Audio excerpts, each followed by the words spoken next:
So then there's a story, just a funny story of a biker bris. I'm called to do a bris in Spofford, New Hampshire, southern New Hampshire.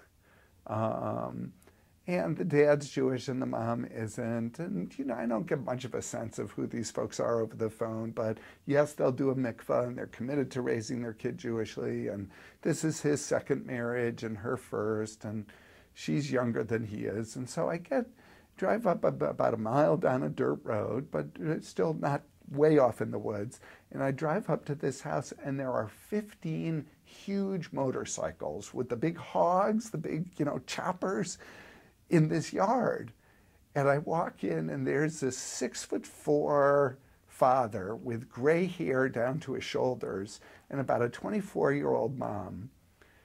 Just everybody beaming, everybody happy, nice to meet you, this great big hand, like twice the size of my hand. And I walk into the bathroom to wash my hands, and there are piles of Biker magazine and all of this stuff.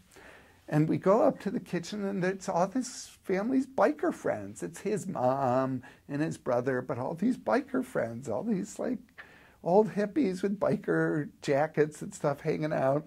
And I'm trying to get us all to focus on all of this. And I usually, change stuff to fit the crowd. So somehow we're all pretty connected with all of this, I think.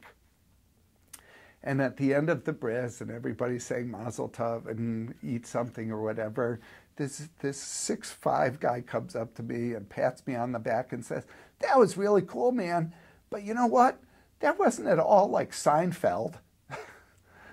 I said, "No, I'm glad it wasn't at all like Seinfeld." And we just had a good laugh about it. I said, "Was it okay?" "Yeah, it was really good." All of these things happen. It's sort of just this very powerful moment in people's lives.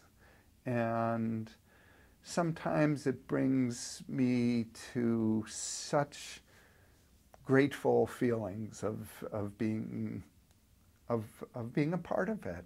Just being asked to be in people's lives at this very intense moment, and how somehow you can capture all of this.